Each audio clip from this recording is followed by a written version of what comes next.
جدا. معانا الفنان محمد صبحي على التليفون. اهلا بيك يا فندم. مساء الخير يا استاذ عمرو.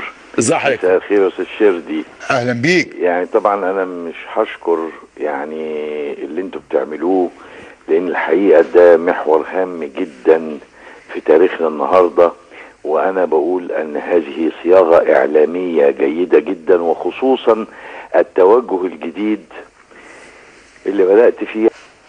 حقيقه الامر هي المشكله في شعبنا، ويمكن لو عملنا دراسة عن مكونات هذا الشعب ايه وفصصناها هنعرف ان احنا عندنا مشكلة حقيقية، وده اللي بنشوف في الاحداث. يعني اللي بيرفعوا شارة رابعة دول ما هماش اخوان، دول بيغيظوا الدولة. ده واحد متضايق من حاجة وبيغيظ الدولة. 30% منهم اخوان. ده صحيح. بتتكلم النهاردة عن الناس اللي بتحب مصر بجد. انا في مأساة خاصة بزوجتي وبقالي شهرين في امريكا، واضطريت انزل مصر مخصوص يا استاذ عمرو يا استاذ شردي عشان بحب مصر. وللأسف انا بقالي 3 سنين في مشروع حملة المليار، ومفرغ حياتي، لا اعمل فن ولا اعمل حاجة ومتفرغ تماما بحب شديد جدا، لاني اعلم ان الطامة الكبرى في مصر هي العشوائيات. طبعا وخارج منها كل المآسي، من كل المآسي اللي بتحصل في مصر. فانا شايف ان كان هذا هو التوجه. فلما يعني انت عارف انت عملت ده كتير في البرنامج عشان تلم ملايين في يومين 3، الناس ثقتها فيك. لو خدت انت الفلوس دي وما عملتش بيها حاجة هيتحط عليك علامة استفهام.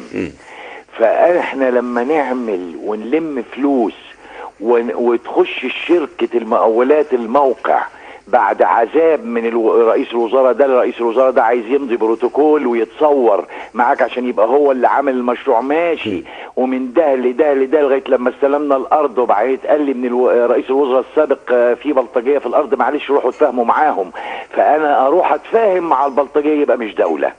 بعد هذا العناء الحمد لله ومضينا بروتوكول مع محافظ القاهره الدكتور جلال، وبدأت الشركة تخش تنفذ في عقود بيننا وبين الشركة. الشركة عايزة فرع كهرباء وفرع مية صغير علشان تبدأ تبني. عملت مسلحات ودخلت المواد وكده وحاجة. انتوا بتبنوا فعلا؟ وبدأنا نفرح. خلاص الحصاير كلها اتعملت والقواعد المسلحة وكده 5200 وحدة، زائد مستشفى فوق ال 600 سرير، ومدرسة 3000 تلميذ، على احدث يعني على اكتر مما تصور مدينتي. يعني لو عملنا اعلان عن المدينة هتلاقيها زي اعلان مدينتي. فتفاجأ من الدولة المحترمة والحكومة المحترمة بتقول لك عايزة 15 مليون عشان ادخل فرع مية وفرع كهرباء، وعايزه 2.5% ضريبه مبيعات على 500 مليون. دي بتاعت عشوائيات على مشروع خيري. 320. انا بقول لك ارقام حقيقيه. 320. لا يا استاذ محمد بعد اذن حضرتك، الحكومه عايزه منك حوالي 20 مليون ولا 30 مليون جنيه. 30 مليون جنيه من اللي انا لميتهم من الناس، اللي احنا لميناهم من الناس اللي بيحبوا مصر علشان ينقذوا مشكله حقيقيه، علشان مشروع خيري انت بتعمله مجانا تحل بيه مشكله من مشاكل الحكومه. يا ريت هو خيري يا استاذ شردي. ده انا بقول ان الدوله مسؤوله وبالدستور مسؤوله عن توفير السكن للمواطن. الكلام ده في ايد مين في البلد؟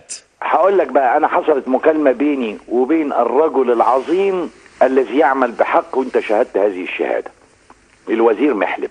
طبعا يحلها لك. هي مش في ايده، انما اضطريت لاني على صلة بيه كلمته، فالراجل انزعج جدا، والحقيقة وعدني انه هيكلم الوزير عادل لبيب، والحقيقة هم عارفين المشروع.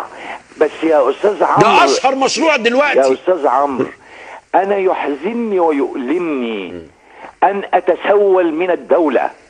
ده المفروض الدولة تشيلك على دماغها وتشيلني على دماغها وتشيل كل واحد بيعمل شيء بيشيل تخيل بيشيل حمل من على البلد قدام الناس اللي بتتبرع، ان انا بلم تبرعات عشان ادفع للدولة 30 مليون وهذا هو حق الناس اللي عايشه في العشوائيات اللي عايزين ننقذها البلد توصل لك الميه ببلاش والنور ببلاش وما تدفعش ولا مليم. احنا متفقين على كده يا استاذ عمرو. المدينه دي هتتسلم للمحافظه بتاعه المحافظه. لا احنا مش هنسيب الحكايه دي يا استاذ محمد، ما تقلقش يا استاذ عمرو. يعني انا متألم يا استاذ محمد. اي يوم والتاني والموضوع ده هيتحل. اشكرك جدا يا استاذ عمرو. لا لا لا لا هي دي اللي نعمل فيها مظاهره، هي دي اللي نروح نقدم فيها تصريح لوزير الداخليه وننزل نعمل فيها مليونيه في التحرير. عايزين نبني مدينه سنبل، عايزين نبني مدينه العشوائيات، عايزين الناس ديت يتوقف جنبها ونخلص. ده انا اسافر لك، انا الف لك العالم واجيب لك الفلوس دي. ربنا يبارك فيك. وانا متاكد، انا اضطريت بس اعمل المداخله دي رغم ان هي مش في خلال الموضوع. والف سلامه على المدام، وانت مواطن مصري محترم. ربنا يبارك فيك، نشيلك كلنا على راسنا. ربنا يخليك يا استاذ عمرو. متشكر يا استاذ شيردي، اشكركم جدا. شكرا للفنان محمد صبحي. انا عايز حد يفهمني 5200 وحده 5200 وحده بيتبنوا لكم من فلوس الناس. بيقول لك وصل لي الميه والكهرباء عشان ادخلها عشان تبقى بيوت ادميه، وهيدي لك المساكن دي ليك انت كحكومه هديه يا محافظه. خد انت وزعيها على المحتاجين عشان تقضي على العشوائيات. لا اجي اكلمك بقى انكم بتوزعوا على المحاسيب ولا الكلام ده كله هنعيشه بعد كده. انما بالله عليكم، مين العبقري الجهبذ اللي في الحكومه المصريه، العبقري اللي بيضرب ايده في جيوب الناس يقول له لو سمحت طلع لي 15 مليون جنيه عشان اوصل لك ميه وكهرباء؟ انت بتهرج. ده انت تروح توصل الميه والكهرباء وتقول لله يا اخوانا حد يجي يبني هنا بيت. عايز حاجه تانية تقول له ميه وكهرباء ايه؟ عايز حاجه تانية يا صبحي؟